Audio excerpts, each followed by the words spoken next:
Bueno, vamos a meternos de lleno en esto. A menudo tendemos a imaginar las aulas como si fueran fábricas, ¿verdad? Como si todas las mentes funcionaran exactamente igual y tuvieran que aprender a la misma velocidad. Pero la verdad, para entender bien cómo funciona el aprendizaje, es muchísimo más útil pensar en el aula como en un jardín. Es un ecosistema súper diverso donde cada estudiante puede florecer, siempre y cuando reciba el cuidado específico que necesita. Hoy vamos a explorar precisamente eso: cómo adaptar nuestro entorno para apoyar a los estudiantes autistas de la mejor manera posible. Para que este jardín prospere, necesitamos un buen mapa. Así que esto es lo que vamos a ver. Empezaremos con las diferencias en el aprendizaje autista, seguido de las condiciones superpuestas. Luego hablaremos un poco sobre la inclusión frente a la educación especial. Desglosaremos cómo funcionan las evaluaciones y los planes de apoyo. Daremos un repaso a algunas estrategias prácticas para el aula y, por último, veremos las redes de apoyo escolar. La idea principal de esta revisión es llevarnos un marco súper lógico y directo para entender y apoyar de verdad a los estudiantes neurodivergentes. Y así pasamos a nuestra primera sección: las diferencias en el aprendizaje autista. Digamos que esto es la tierra de nuestro jardín. Es crucial entender que estas diferencias no son defectos para nada. Son, básicamente, sistemas operativos neurológicos distintos que marcan cómo los estudiantes procesan el mundo. A ver, vamos a desmitificar un término profesional que se oye muchísimo, pero que a veces lía un poco: la función ejecutiva. Imaginemos por un momento que el cerebro tiene un controlador de tráfico aéreo. Ese controlador es quien decide qué avión aterriza primero, cuándo despega el siguiente o cómo cambiar de pista en un segundo si hay tormenta. Pues eso es la función ejecutiva, la que se encarga de planificar, organizar, empezar y cambiar de tareas. Así que cuando un estudiante tiene problemas para seguir instrucciones de varios pasos, ojo, no es que no se esfuerce o se esté rebelando, es sencillamente una diferencia en cómo está cableado ese controlador aéreo de su cerebro. Entender esta raíz neurológica es vital para dejar de culpar al alumno y empezar a estructurar las tareas de una forma mucho más sencilla. Si nos fijamos bien, vamos a ver un contraste súper interesante: unas fortalezas increíbles por un lado y desafíos muy reales por el otro. Pensemos en un estudiante hipotético. Pongamos que se llama Leo. Leo tiene un don para reconocer patrones y una memoria visual casi fotográfica que, la verdad, le viene de perlas para las matemáticas. Pero claro, lo metemos en un entorno ruidoso y caótico, como puede ser el comedor del colegio, y su velocidad de procesamiento sensorial se satura por completo, se bloquea. Conocer estas dinámicas a través de la observación es importantísimo. Nos permite usar los intereses del estudiante como un puente hacia el aprendizaje y al mismo tiempo quitar de en medio lo que le causa ese estrés tan agudo. Y esto nos lleva a algo fundamental: adaptar el entorno al estudiante reduce la ansiedad y permita que sus fortalezas únicas brillen. Reconocer estas diferencias de aprendizaje desde el principio es el primerísimo paso para asegurar que las cosas funcionen en el aula.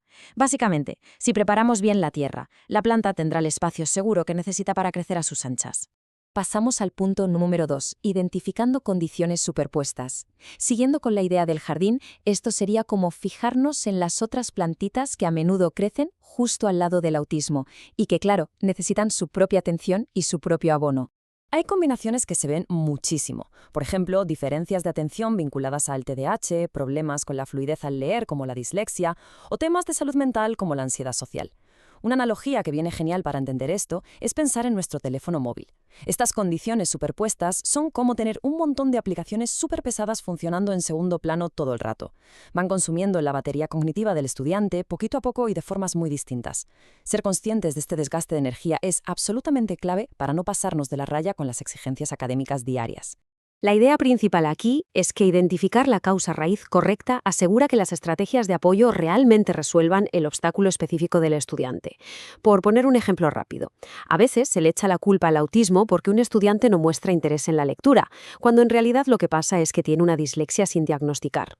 Dar en el clavo con la intervención adecuada es lo que marca la diferencia entre vivir en la frustración constante o ver cómo el alumno avanza de verdad.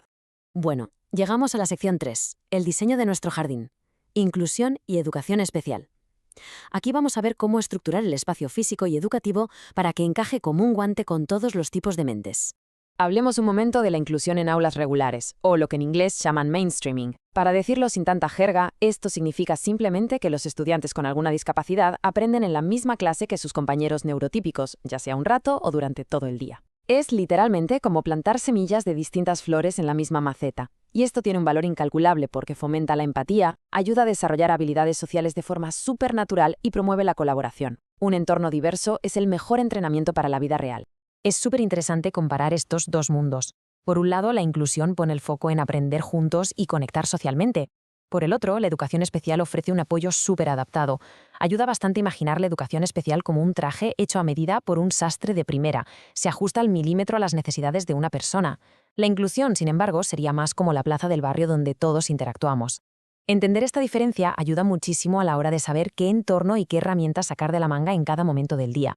El truco está en encontrar ese punto de equilibrio, combinar la educación inclusiva y la educación especial, que era un ecosistema flexible donde cada alumno recibe un apoyo exacto y focalizado. Un aula verdaderamente híbrida es una maravilla porque impulsa el crecimiento de todos, y no solo en las notas, sino en la seguridad y el bienestar emocional de la clase entera.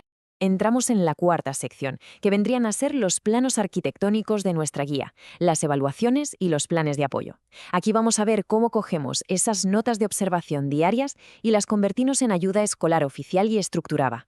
Toca hablar del famoso PEI, el Plan de Educación Individualizado. Sé que a veces, con tanta reunión y tanto papeleo, suena a término súper técnico y da un poco de vértigo.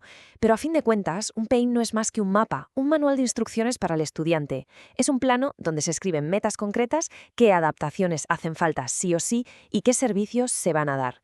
Quitarle el miedo a este documento es fundamental. Tenemos que verlo como la herramienta más práctica del mundo para saber exactamente por dónde tirar a la hora de enseñar. Todo esto sigue una serie de pasos muy lógicos. Primero, observar el aula y reconocer que hay una necesidad. Segundo, pedir una evaluación formal al colegio. Luego, un equipo de profesionales revisa los resultados para determinar si el alumno es elegible y, finalmente, ¡listo!, se crea ese plan de apoyo en equipo. Es un camino súper claro para sacar a un estudiante de una situación de estrés y llevarlo a un entorno donde tiene el respaldo legal para triunfar. Y aquí es donde la preparación y el trabajo en equipo brillan con luz propia. Llevar datos reales de lo que pasa en el día a día a esas reuniones de evaluación es lo que de verdad le da forma al plan. Apuntar, por ejemplo, qué tipo de cosas distraen al estudiante o en qué momentos exactos está más brillante aporta un contexto brutal. Esos pequeños detalles, esas anécdotas cotidianas, son literalmente los ladrillos con los que se construye un buen plan de apoyo educativo. Hay que grabarse esto a fuego. Un plan bien elaborado actúa como una red de seguridad crucial que garantiza un apoyo constante y respaldado legalmente. Pasar por todo este proceso riguroso de evaluación merece muchísimo la pena, porque al final es lo que transforma por completo el camino del alumno, dándole herramientas de verdad y no solo buenas intenciones. Vamos a saltar de la teoría a la práctica diaria. Nuestra sección número 5 trata sobre las estrategias prácticas del aula. Vamos a ver herramientas directas que se pueden usar para marcar la diferencia desde el minuto 1. Tenemos un montón de opciones sobre la mesa. Desde modelos donde dos maestros comparten la clase, hasta contar con auxiliares bien formados o usar materiales adaptados como audiolibros o sistemas que pasan la voz a texto. Y no nos podemos olvidar de las herramientas sensoriales, como las zonas de calma.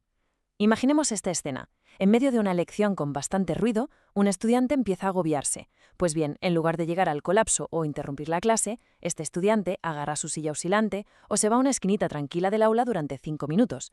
Consigue autorregularse y vuelve a la tarea con la atención a tope. Conseguir ese nivel de autonomía es justo lo que pasa cuando implementamos estas estrategias. La moraleja de todo esto es potentísima. Pequeños ajustes proactivos previenen la sobrecarga sensorial y transforman el aula en un espacio realmente seguro para el aprendizaje. Ojo, que es vital entender que estas adaptaciones no son un premio, ni un capricho, ni una ventaja injusta. Son literalmente rampas de acceso cognitivo. Igual que ponemos rampas para una silla de ruedas, estas herramientas permiten a todos competir en igualdad de condiciones. Es equidad pura y dura. Y así, casi sin darnos cuenta, llegamos a la sección 6, la última. Vamos a hablar de los jardineros que mantienen todo esto a flote, las redes de apoyo escolar. Porque, seamos sinceros, un ecosistema así de rico no se sostiene con una sola persona tirando del carro. Hay algo que tiene que quedar clarísimo desde ya. Nadie está solo en esto. Apoyarse en la experiencia de los maestros de educación especial, de los terapeutas o de los especialistas en habilidades sociales crea una red de seguridad espectacular. Y si a eso le sumamos la experiencia vital que tienen las familias sobre cómo es el alumno en casa, ahí tienes un equipo invencible. Trabajar de esta manera, en equipo, es la mejor receta para evitar el agotamiento y para asegurar que no se nos escape absolutamente ningún detalle importante. En definitiva, y esto resume a la perfección toda la idea, una comunicación abierta y continua entre los educadores, los especialistas y las familias es la base fundamental para el éxito del estudiante. Este enfoque de equipo es el corazón de la educación neurodivergente. A lo mejor si intentamos buscar la solución a un reto de aprendizaje nosotros solos se nos hace cuesta arriba, pero cuando nos juntamos todos os aseguro que las respuestas siempre terminan saliendo. Para ir cerrando esta revisión, me gustaría dejar una pregunta en el aire para que le demos una vuelta. ¿Qué pequeño cambio en el entorno podría transformar hoy mismo la forma de aprender de un estudiante neurodivergente? De verdad, a veces algo tan sencillo como bajar un poco el ruido de fondo o dividir una instrucción súper larga en 2 o 3 pasos más cortos puede abrir un mundo entero de posibilidades. Ha sido un placer compartir esta sesión con el objetivo de crear espacios donde todas y cada una de las mentes tengan las herramientas perfectas para florecer. Gracias por acompañarnos.